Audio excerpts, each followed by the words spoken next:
4세기경 그 사막의 수도사들이 맨 처음 만들었다고 전해지는 이 7가지 대죄 시리즈가 있습니다. 그 7가지 그 대죄가 어떤 것들인가 보니까 교만, 질투, 분노, 나태, 탐욕, 탐식, 정욕, 뭐 이렇게 7가지인데요.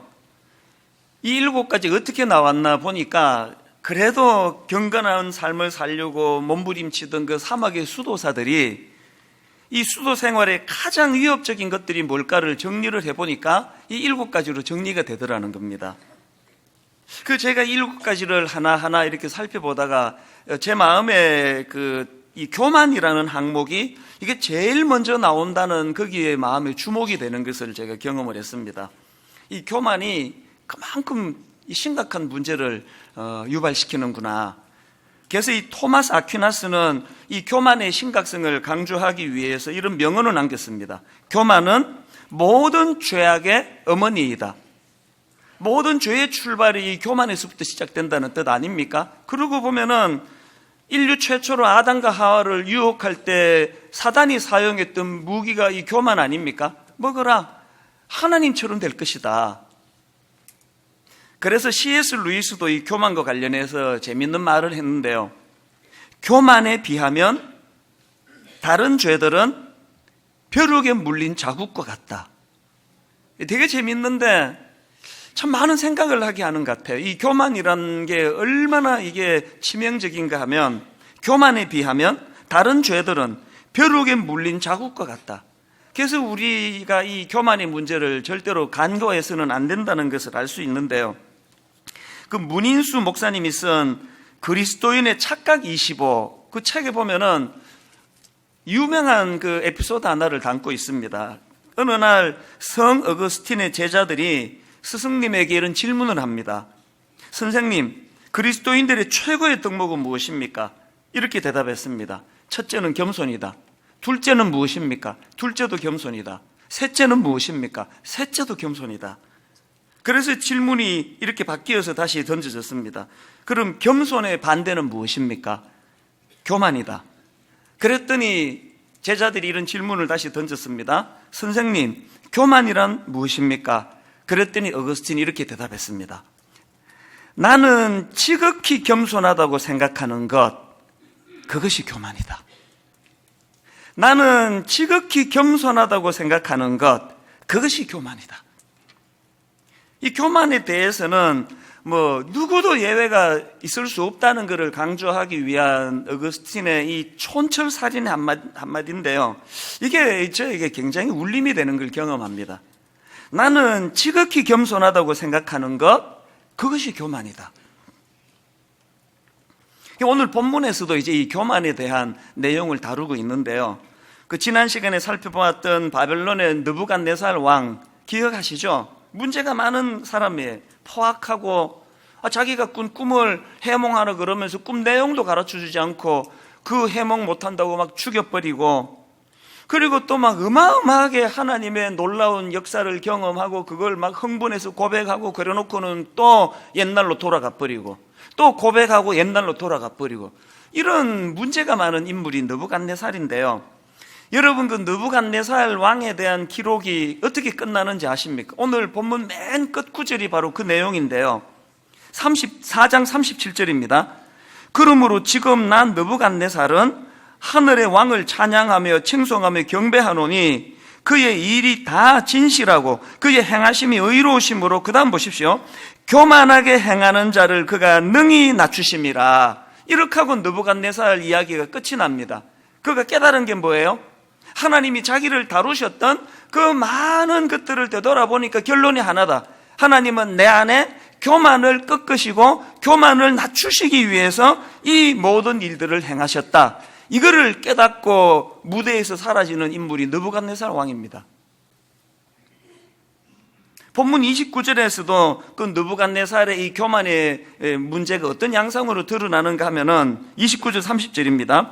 12달이 지난 후에 내가 바벨론 왕궁 지붕에서 근일세 나 왕이 말하여 이르되 이 큰 바벨론은 내가 능력과 권세로 건설하여 나의 도성으로 삼고 이것으로 내 위엄의 영광을 나타낸 것이 아니냐 하였더니, 지금 그 바벨론 왕궁 지붕을 거닐면서 자기가 이루었다고 생각하는 그 엄청난 것들을 과시하고 떠벌리고 그것을 그 교만하게 바라보고 있는 모습이 지금 묘사가 되고 있는데요.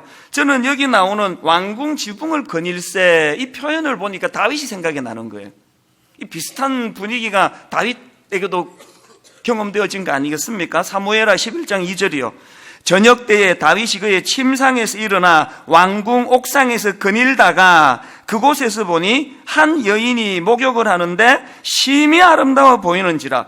제가 참 흥미로웠던 게, 이 다니엘 4장에서 내가 바벨론 왕궁 지붕에서 거닐세하고 사무엘하 11장에서 왕궁 옥상을 거닐다가라는 이 공통된 분위기를 연출하는 다윗 왕하고 느부갓네살 왕에게 공통점이 많고 결정적인 또 차이점도 있더라는 거예요. 공통점이 뭡니까? 굉장하게 그 업적을 남겼다는 게 공통점이에요. 그리고 또 그것에 대해 가지고 그 교만에 빠졌다는 것도 공통점입니다. 지금 왕궁 옥상을 거닐면서 그 자기 왕국을 들여다보며 뿌듯한 마음을 갖고 있는 것도 공통점일 수 있지 않습니까? 차이점이 하나 있습니다. 교만이 꽉 차 있는 상태라는 공통점이 있다면, 차이점은요, 다윗은 자기 안에 있는 그 교만이 그 목욕하는 여자를 뒷조사를 하고 가정 있는 여자다, 유부녀다, 뭐 그런 개의치 않습니다. 내가 왕인데 이 정도도 못하나? 그러면서 한 가정을 파괴시키고 그런 죄를 짓고 그 남편을 죽이고, 이런 그 안의 교만이 구체적인 행위, 악한 행위로서 드러난 게 다윗이고요. 거기에 비해서 지금 본문의 느부갓네살은 속에만 교만이 꽉 찼지 그런 행위가 없었습니다. 누구 죽인 것도 없고 그런 성적인 죄를 진 것도 없습니다. 그런데 제가 주목하는 게 뭔지 아십니까? 결과를 보니까 그 꽉 찬 교만이 가정을 파괴시키고 살인을 저지르고 죄를 지은 다윗이나 그런 행위가 나타나지 않은 느부갓네살이나 징계는 똑같이 받더라는 거예요. 30절을 보시겠습니까? 나 왕이 말하여 이르되 이 큰 바벨론은 내가 능력과 권세로 건설하여 나의 도성으로 삼고 이것으로 내 위엄의 영광을 나타낸 것이 아니냐 하였더니, 그 다음 31절을 보세요. 이 말이 왕의 입에서 채 떨어지기도 전에 하늘로부터 내려오는 말소리가 들렸다. 느부갓네살 왕아, 너에게 선언한다. 왕권이 너에게서 떠났다. 너는 사람 사는 세상에서 쫓겨나서 덜 짐승과 함께 살면서 소처럼 풀을 뜯어먹을 것이다.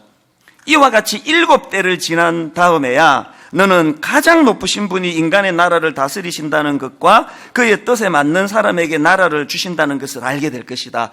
이런 선포가 있자마자 그 다음 33절입니다. 바로 그 순간에 이 말이 느부갓네살 왕에게 이루어져서 그가 사람 사는 세상에서 쫓겨나서 소처럼 풀을 뜯어먹었으며 몸은 하늘에서 내리는 이슬에 젖었고 머리카락은 독수리의 깃털처럼 자랐으며 손톱은 새의 발톱까지 자랐다.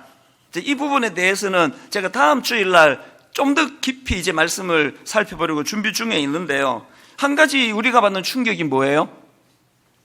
내면의 교만이 표면으로 드러나서 그런 끔찍한 짓을 저지른 다윗 왕이나 내면에만 교만이 있었지 그것이 악한 범죄로 연결되지 않았던 느부갓네살 왕이나 징계는 똑같이 받더라는 거예요.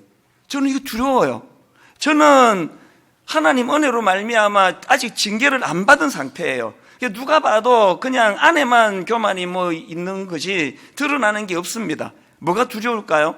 하나님 보시기에 이 교만이 표면적으로 교회를 엉망으로 만들고 죄를 짓고 신문에 나고 하는 그런 부류의 목회자들하고 저하고 다를 게 없다는 거예요. 내면에 교만이 자리 잡고 있으면. 이 문제가 좀 심각하게 저는 느껴졌습니다. 우리가 이런 문제들을 간과하면 안 되는 것을 오늘 성경은 느부갓네살의 사례를 통해 굉장히 엄중히 우리에게 경고하시는데요. 그래서 우리가 이제 이런 말씀을 왜 읽습니까? 느부갓네살처럼 다윗처럼 엄청난 대가 지불을 당하고 고난의 자리에 빠지고 죽을 고생하고 깨닫지 말고 이런 말씀을 통해 말씀으로 좀 빨리 좀 깨달으면 니들이 그 고생을 좀 피한다. 그 내용 아니겠습니까? 우리가 이 교만의 문제를 깊이 돌아보는 시간을 가지면 좋겠는데요. 제가 이 말씀을 묵상하다 깨달은 게 뭐냐 하면은 이 드러나는 정상이 있고 감추어진 정상이 있는데 절대로 그걸 감출 수 없다는 거예요. 제가 그 사춘기 때 막 여학생도 짝사랑하고 막 그럴 때 그때는 또 막 굉장히 센치멘탈해져 가지고 막 소설 시 같은 것도 좋아하고 막 명언도 막 찾고 막 그럴 때인데요. 그때 내가 누구를 짝사랑하고 있을 때인데 진짜 마음에 꽂히는 명언 하나를 발견했습니다. 기침하고 사랑은 감출 수 없다. 그게 너무나 와닿아가지고 정말 이게 감출 수 없는 게 사랑이구나. 그래가지고 내가 짝사랑하던 그 여학생한테 수요 예배 가가지고 아카시아 껌 사가지고 기침과 사랑은 감출 수가 없대. 그러면서 막 전해주고 이런 유치한 짓을 했던 기억이 나요. 제가 이 말씀을 묵상하다가 그 사랑과 기침은 감출 수 없다는 생각이 불쑥 왜 떠올랐냐 하면요. 여러분, 사랑도 감출 수 없고 기침도 감출 수 없는데 감출 수 없는 게 하나 더 있더라고요.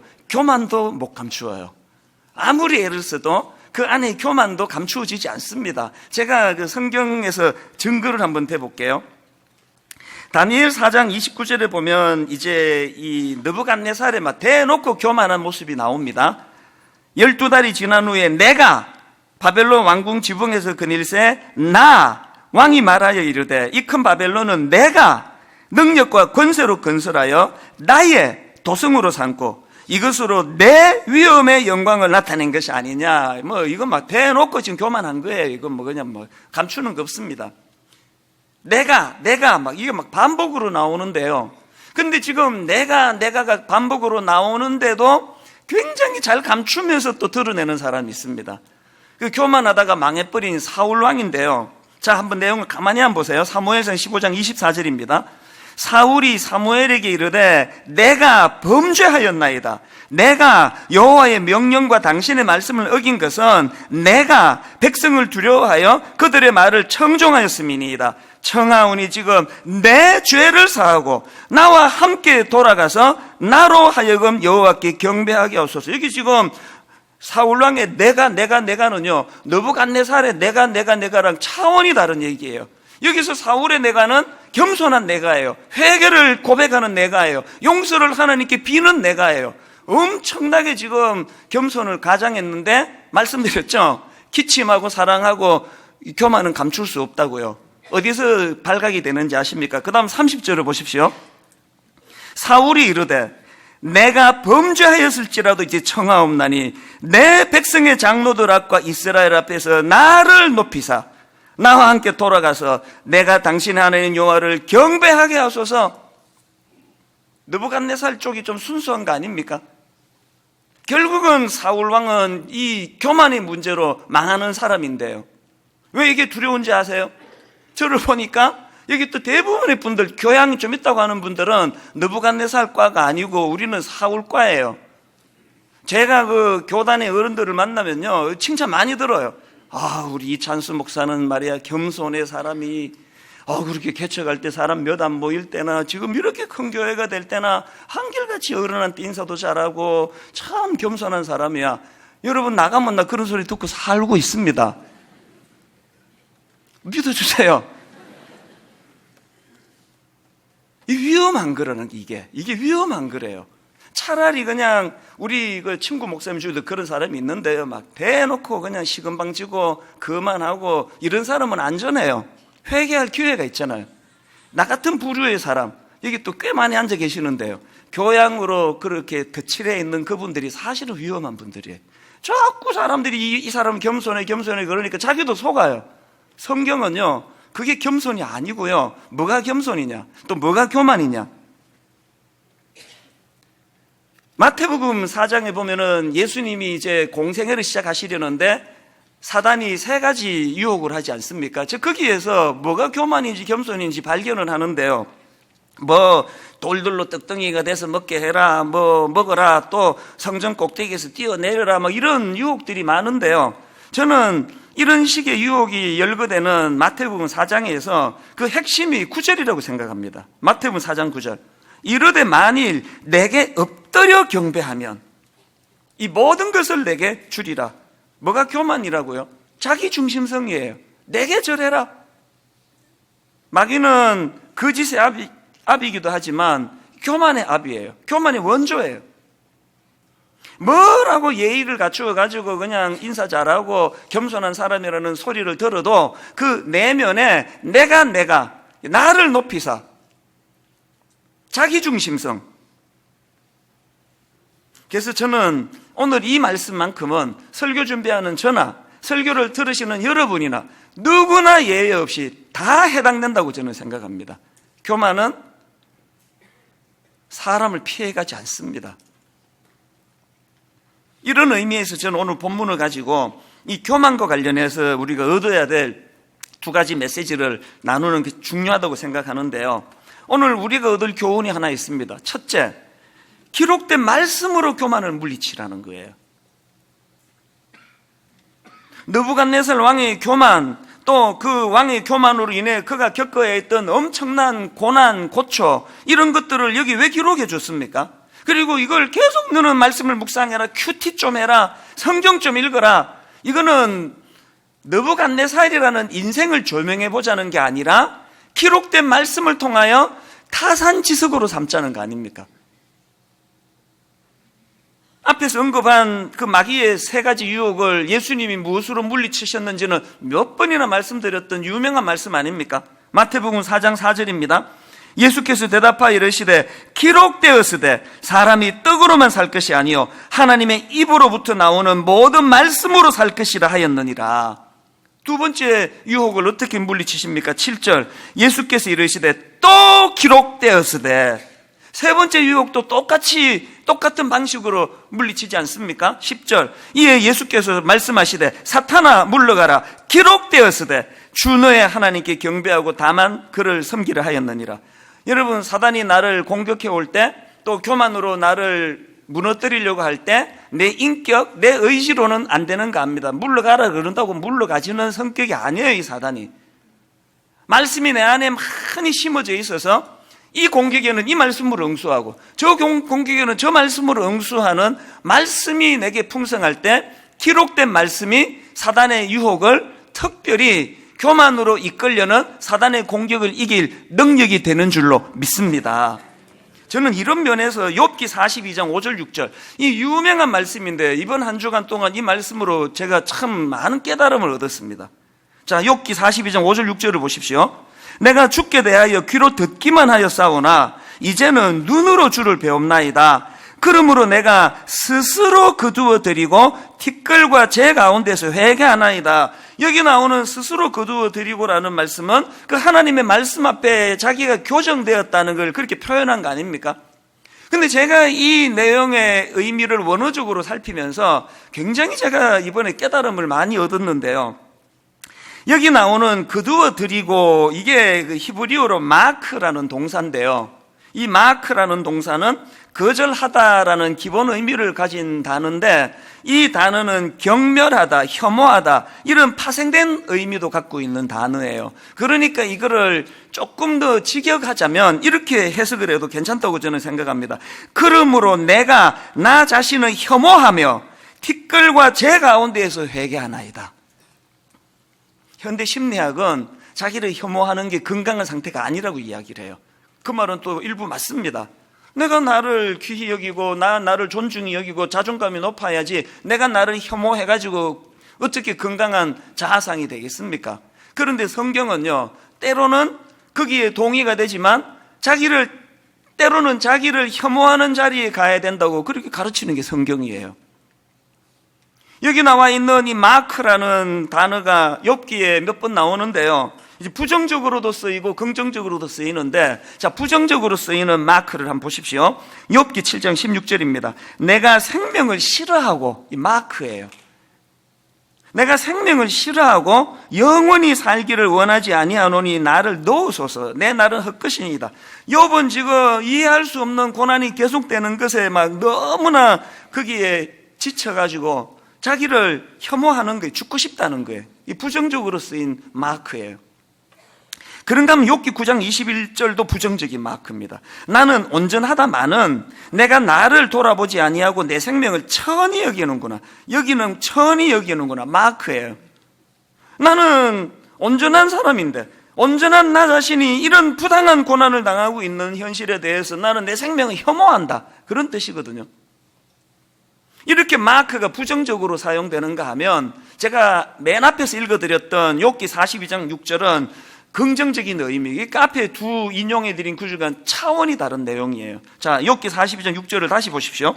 내가 주께 대하여 귀로 듣기만 하였사오나 이제는 눈으로 주를 배웁나이다. 그러므로 내가 스스로 거두어 드리고, 이게 혐오하고라는 뜻이라 그랬죠. 스스로 거두어 드리고 티끌과 제 가운데서 회개하나이다. 지금 욥이 하나님의 말씀 앞에 직면하고 나서 그 말씀에 비추어서 자기 자신을 부정하게 된 거예요. 자기를 혐오하게 된 거예요. 하나님의 말씀으로 내 생각이, 내 모든 것이 다 교정되었다는 걸 혐오로 표현하거든요. 왜 이런 표현을 했을까요? 그동안 고난에 대한 내 인식이 틀렸다는 거예요.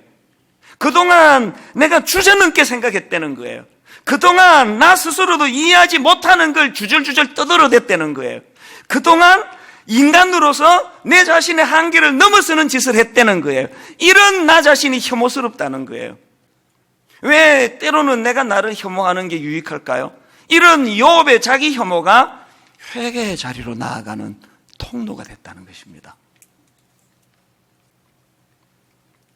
마태복음 16장 24절에 보니까 이에 예수께서 제자들에게 이르시되 누구든지 나를 따라오려거든 자기를 부인하고 자기 십자가를 지고 나를 따를 것이니라. 여기 나오는 자기를 부인하고가 구약의 마크랑 좀 비슷한 그 성격을 가지고 있지 않나 싶은데요, 저는요. 여러분은 여러분 자신을 부인하는 때가 있습니까? 다윗이 옥상을 거닐면서 내가 왕인데, 난 지금 저 여자를 발견했는데, 저 여자가 가정이 있는들 내가 왜 행동을 멈추어야 돼? 내가 왕인데. 이런 상태에 있는 사람에게는 하나님의 말씀이 들리질 않아요. 끊임없이 말씀이 그를 고막을 때렸겠지만 그 교만한 상태로는 중단해라는 하나님 말씀이 들리지를 않아요. 그 죄 짓는 사람들 보면 말씀을 안 하시는 게 아니라 고막이 차단이 된 거예요.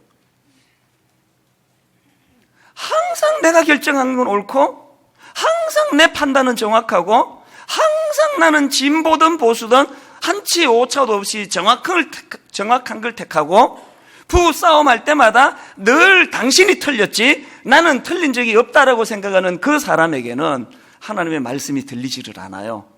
그게 교만이에요.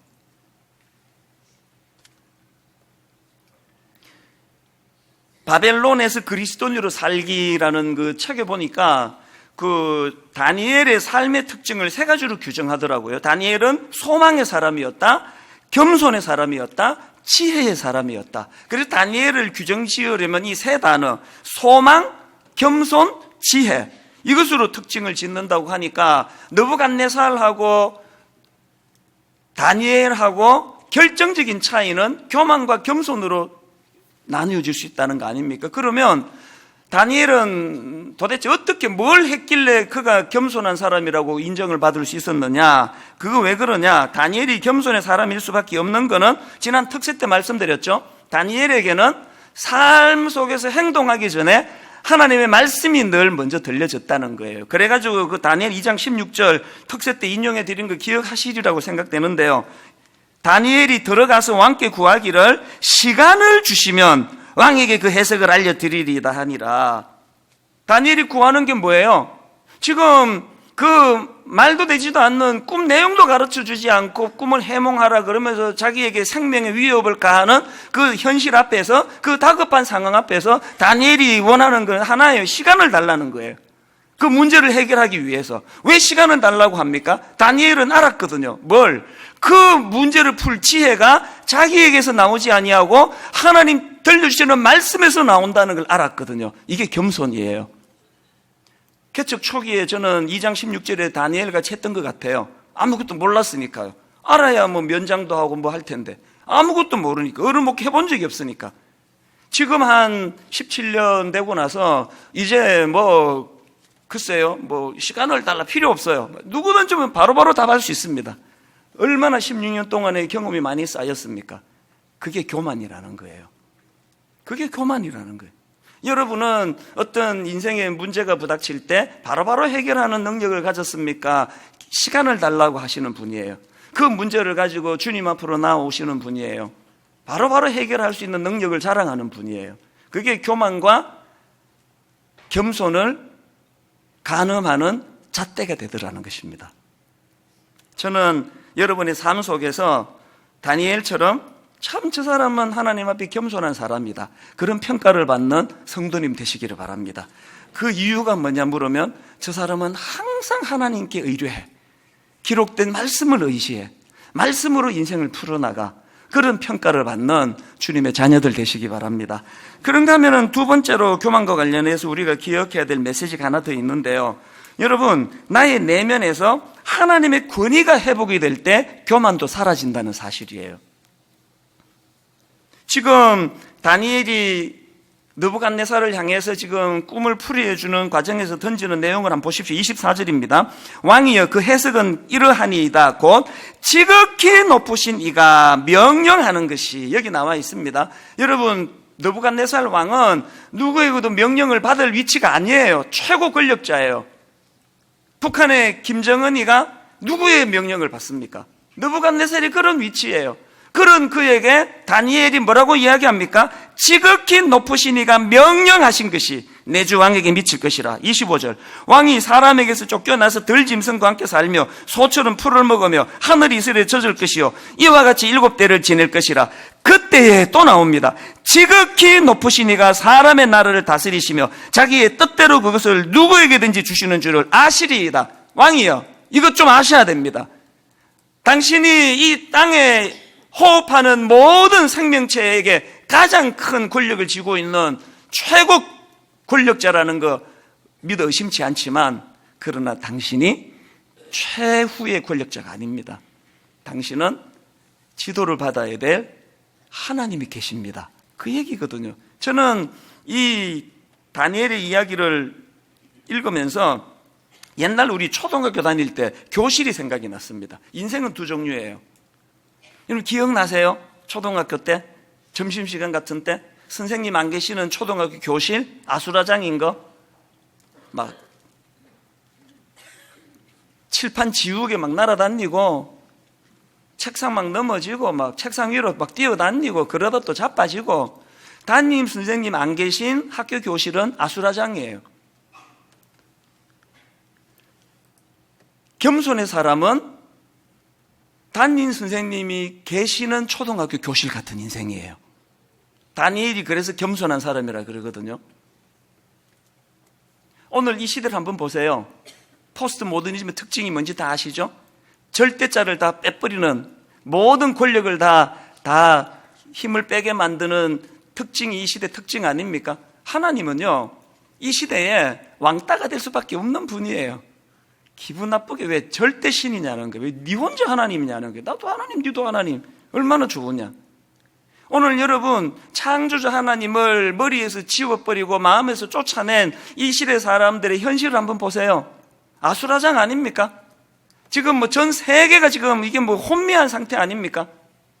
동성애를 위시해가지고, 뭐 가정, 결혼을 위시해가지고, 막 급증하는 가정 붕괴를 위시해가지고, 이건 뭐 상상할 수 없는 잔혹한 이 생명의 귀함이란 건 이건 쓰레기통에 처박혀버린 시대. 죽여도 막 하여튼 막 극악무도하게 사람을 죽이고, 이 도대체 이렇게 그 계명하고 배운 사람이 많고 학력자들이, 고학력자들이 많은 이 시대에 이제 되어가는 꼴을 딱 보니까 딱 한마디로 내가 해석하겠더라고. 이 시대는 담임 선생님 안 계신 초등학교 교실이에요. 이 막 두려운 현상들이 일어나고 있는 거 아닙니까? 여러분 내면 세계는 어떠세요? 여러분 내면 세계는 담임 선생님이 안 계신 느부갓네살과 같은 교만으로 무장된 내가 최종 결정권자고 뭐든지 내 마음대로 결정하고 내가 결정하는 것이고 진리고 법이라고 하는 그런 교만에 빠져 있는 그분의 삶이 담임 선생님 계시지 않는 초등학교 교실과 같은 인생이에요. 저는 이런 점에서 우리 교회의 부교역자들이 진짜 부럽습니다. 그들에게는 담임 목사가 있거든요. 저 되게 어려워합니다. 조금 성도들한테 사고를 치거나 성도들한테 잘 못하면 너 가만히 있지 않습니다. 저 보긴 이래도 엄청 무서워요. 그냥 안 넘어갑니다. 이 벌벌 떨어요. 내가 화를 내면은. 그 모든 교역자들을 위해서 사고를 일으키면 수습해주고 뒷바라지해주고 그 상황에서 가장 좋은 길을 가르쳐주고 그런 일을 하는 담임 목사가 그들에게 있는데 난 어떡합니까? 누가 날 지도해줘요? 오카노 목사님 돌아가시고 제일 슬펐던 게 그거예요. 근데 여러분, 오카노 목사님 돌아가시고 제가 이상해지던가요? 목사님 안 계시고 제가 막 강단에서 막 헛소리나 짓거려대고 돈이나 밝히고 막 그냥 막 그런 해서는 안 되는 짓을 하고 제가 그러던가요? 하나님이 파송해 주신 지도자 오카노 목사님은 하나님 곁으로 갔지만 여전히 내 내면 세계는 담임 선생님이 계신 교실과 같은 인생이라고 저는 확신합니다. 담임 선생님이 계신 인생은 혼란이 없어요. 혼미함이 없습니다. 여러분은 어떠세요?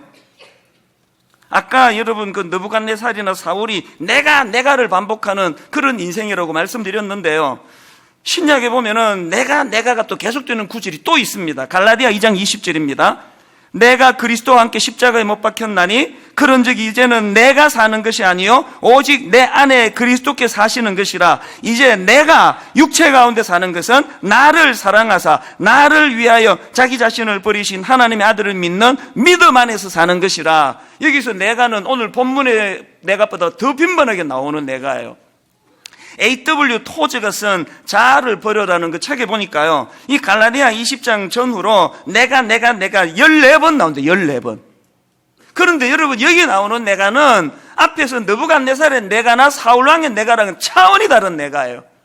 여기에서 갈라디아 2장 20절에 바울이 말하는 내가 그리스도와 함께 십자가에 못 박혔나니 또 오직 내 안에 그리스도께서 사시는 것이라라는 이 차원의 내가는요, 담임 선생님이 계신 인생의 내가예요. 담임 선생님의 통제를 받는 사람이 할 수 있는 내가예요. 여러분에게 갈라디아 2장 20절에 내가가 자리 잡고 계십니까? 다시 보시겠습니까? 내가 그리스도와 함께 십자가에 못 박혔나니 그런즉 이제는 내가 사는 것이 아니요 오직 내 안에 그리스도께 사시는 것이라. 여기 바울의 고백, 오직 내 안에 그리스도께 사시는 것이라. 이게 뭘 고백하는 거예요? 담임 선생님이 계시는 학교에 나는 교실의 인생이다. 나는 그분의 지도를 받을 것이다. 나는 그분의 통제를 받을 것이다. 그분이 내 인생에서 필요한 지혜와 걸어가야 될 길들을 가르쳐 주시고 나는 그분의 지도 아래, 그분의 통제 아래 놓여 있는 인생이다. 이 선언이거든요. 결론을 이렇게 맺기를 원합니다. 저는 고린도전서 4장 안에 우리가 겸손을 회복할 수 있는 굉장히 중요한 그 원리 하나를 발견할 수 있다고 생각하는데요. 고린도전서 4장 6절입니다. 형제들아, 내가 너희를 위하여 이 일에 나와 아볼로를 들어서 본을 보였으니 이는 너희로 하여금 기록된 말씀 밖으로 넘어가지 말라 한 것을 우리에게서 배워 서로 대적하여 교만한 마음을 가지지 말게 하려 함이라. 교만한 마음을 가지지 말게 하려 함이라 하면서 주는 지침을 한번 보시겠습니까? 7절입니다. 현대인의 성경. 누가 여러분을 남달리 뛰어나게 하였습니까? 여러분이 가진 것 중에 하나님에게 받지 않은 것이 무엇입니까? 여러분이 가진 것이 하나님에게 받은 것이라면 어째서 받지 않은 것처럼 자랑하십니까? 정신이 팍 드는 말씀 아닙니까? 30몇 명으로 시작한 분당 우리 교회가 오늘에 이르기까지 하나님의 손길이 미치지 않은 곳이 있었느냐? 어느 것 하나라도 하나님 없이 네 힘으로 한 거 있었느냐? 분당 우리 교회 개척되고 오늘에 이르기까지 아니, 네 인생이 시작되고 지금까지 어느 것 하나 하나님 없이 네 힘으로 한 게 있었느냐? 아닌데 왜? 네가 가진 것이 하나님에게 받은 것이라면 어째서 받지 않은 것처럼 자랑하느냐? 이 지적 앞에 정신이 펄쩍 드는 저와 여러분 되시기를 바랍니다. 가을이 되면요, 누구나 마음이 허전해져요. 마음이 힘들어집니다. 공통점이에요. 뭔가 스산해요. 그런데 여러분, 그 허전함은 두 종류예요. 저도 어제 몸살을 앓았거든요. 마음이 너무 힘들어가지고 설교 준비도 안 되고요, 너무 마음은 심란하고. 근데 딸한테 내가 글을 보냈습니다. 아빠가 지금 마음이 너무 힘들다, 네가 기도해 줘야 되겠다. 바로 답이 왔어요. 무슨 일이에요? 뭔 일 없거든요. 아무 일 없습니다. 여러분, 이렇게 마음이 힘들고 심란해진다면 그 두 종류의 이유 때문이에요. 하나는 하나님이 안 계신, 담임 목사가 없는 교실 같은 인생에서 찾아오는 공허함에서 오는 허전함이 있습니다. 저는 그런 차원이 아니에요. 그 종류가 아닙니다. 저는 교실에 계신 선생님이 저를 너무 믿으셔가지고 너무 많은 사명을 맡기신 것 때문에 마음이 힘든 사람이에요. 어제 4건의 상담을 했거든요. 계산해 보니까 5시간 보냈더라고요. 억장이 무너지면 눈물을 뚝뚝뚝뚝 흘리는 그 젊은 자매의 그 눈물이 저에게 전이가 돼가지고 너무 마음이 힘들고 우울하고 설교 준비도 안 되고 한숨만 나오고, 내 딸한테 나 좀 도와달라고 글을 보내야 되는 그런 상황이었지만, 이건 허무에서 MT에서 나오는 허무가 아니에요. 사명의 무게 때문에. 그래서 저희 어제 바로 일찍 잠자리 들어가고 알람 맞춰놓고 새벽에 일어나 언제 그랬는지 안개같이 허전함은 다 사라지고 또 지금 이렇게 힘을 내서 말씀을 전하는 거 아닙니까? 여러분, 이 가을에 여러분의 허전함의 실체가 뭔지를 점검하셔야 합니다. 우리 가을 되면은 자주 부르는 찬양인데요, 삶의 작은 일에도 그 마음을 알기 원하네. 그 길, 그 좁은 길로 가기 원해. 그 다음 가사 다 아시죠? 나의 작음을 알고 그분의 크심을 알며 소망, 그 깊은 길로 가기 원하네. 하나님, 내 인생은 담임 선생님이 계시지 않는 초등학교 교실 같은 혼란스러운 인생이 아닙니다.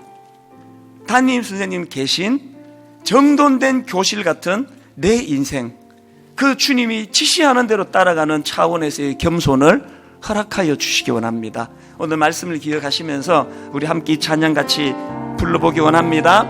삶의 작은 일에도 삶의 작은 일 그 마음을 알기 원하네.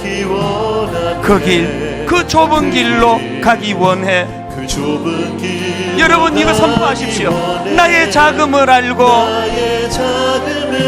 그분의 크심을 알며 소망, 그 깊은 길로 가기 원하네. 저 높이 솟은 산이 되기보다 여기 오름직한 동산이 되길, 내 가는 길만 비추기보다는 누군가의 길을 비춰준다면, 여러분, 주님과 동행하는 인생의 특권이에요. 내가 노래하듯이 또 내가 얘기하듯이 살길, 난 그렇게 죽기 원하네. 삶의 한 절이라도 그분을 닮기 원하네. 사랑, 그 높은 길로 가기 원하네. 짧은 한 1분 정도 한번 자기를 돌아보세요. 지금 마음이 허전하세요? 또 한 해가 또 이렇게 또 저물어 가나? 그럴 때 찾아오는 마음에 어떤 공허함이 생기세요? 둘 중에 하나예요. 담임 선생님 안 계신 교실과 같은 혼란에서 오는 공허함이 있을 수 있고요, 담임 목사님 계신 담임 선생님 계신 교실과 같은 정돈된 인생에 그분이 주신 사명을 감당하는 과정에서 하나님, 버겁고 힘든 인생길 가운데 여전히 맡겨주신 이 나라 조국 대한민국, 우리 가정, 우리 교회, 아버지, 이걸 감당하는 과정에서 제가 어찌 하면 좋을지 모르겠는데 하나님 말씀해 주시기 원합니다. 가르쳐 주시기 원합니다. 자고 나면 또 회복이 되고 자고 나면 또 회복이 되는 질서가 잡혀있는 그 인생길 걸어가기 원합니다. 우리 한 번 더 찬양할 동안에 성령님이 네가 바로 그런 인생이야 인준해 주시는 특별한 은혜가 있기를 원합니다. 이렇게 고백합니다. 삶의 작은 일에도 삶의 작은 일에도 그 마음을 알기 원하네. 그 길, 그 좁은 길로 가기 원해. 나의 자금을 알고 그분의 크심을 알며 소망, 그 깊은 길로 가기 원하네. 주님 주시는 말씀